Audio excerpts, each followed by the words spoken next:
that every TV channel, every website is bear witnessing and testifying to this. That is, these things that are running against the Jamaat. It is the obligation of an Ahmadi that they must safeguard themselves from these things. This sign that I mentioned, the demonstration of it by the opponents, this is a part of all this. An Ahmadis must always safeguard himself from it.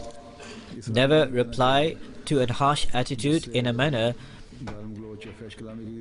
that leads to the other person using foul language. We must always put in view that example of our master, the Hazrat Muhammad Mustafa, the Prophet Muhammad sallallahu alaihi wasallam. That example he established must always be put in view, and then his true lover, the Messiah of this time, we must always put forward that example he put forward in front of us. People used to abuse him in front of him, but he never replied in that same foul manner. In fact, he ignored it. The Prophet ﷺ was Rahmatul lil Alameen, the mercy of all mankind. He not only showed kindness towards every person, but even in face of harshness, he showed softness and generosity. May Allah the Almighty safeguard every Ahmadi from these ailments. These ailments that destroy the faith, and these ailments that destroy the societal peace. May we always truly implement Ta'muruna bil ma'rufi wa tanhauna 'anil munkar. That is, those who enjoin what is good and forbid evil. Unfortunately, the majority of Muslims today, because of these very ailments, they are disgracing the Muslims. This falsehood, this lying, this dishonesty in trustworthiness, this breaking of the pledges,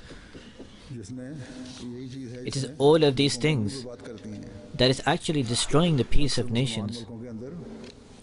Often you see in Muslim nations, politicians, and between the people and politics, this state of war or civil war that is occurring, this is a result of that nifaq, that hypocrisy.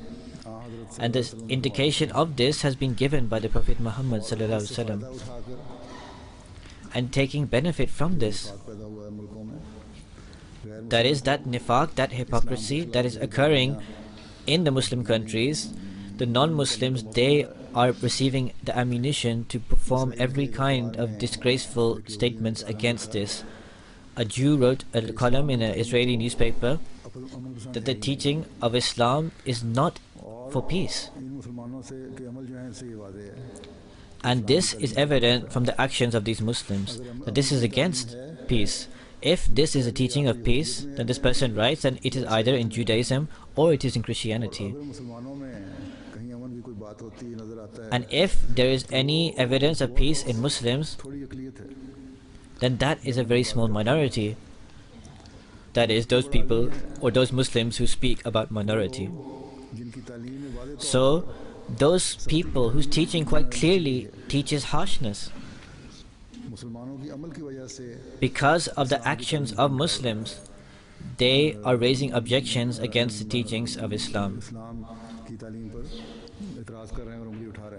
And they are raising allegations and pointing fingers about aspects of Islam because of these actions. Ahmadis cannot be pleased by this. That if a limited minority is in relation to a certain Muslim group or towards Ahmadis,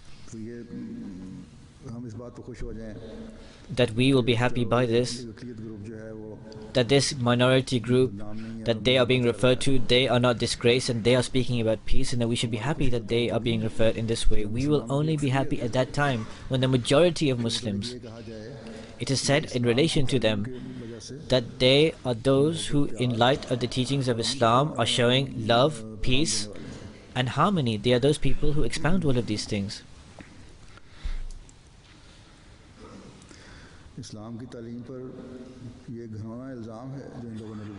This is a horrible allegation against Islam that these people are raising, and they are continuously raising this allegation, and Muslims are not concerned by this in the least. This is something that is extremely hurtful for us. As I have stated, our happiness, our contentment and Ahmadi's happiness will be when the world says that the Prophet Muhammad, peace and blessings of Allah be upon him, his teaching is a teaching of peace, love and harmony. And it is only this teaching, it is only this beautiful teaching without which peace cannot be established in the world at all. So today it is our obligation that we should pray that Allah the Almighty give understanding to the Ummah-e-Muslimah, the community of Muslims, and enable them to truly discharge the right of being the Khair-e Ummah, the best people. And may we be those who truly fulfill our obligations. In the previous week's sermon, I presented a reference, and I would like to make a clarification.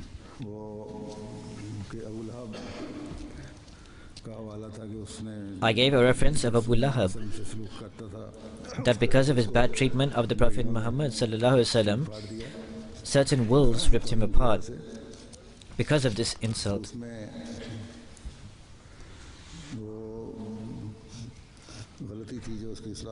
So there was a mistake that I would like to rectify.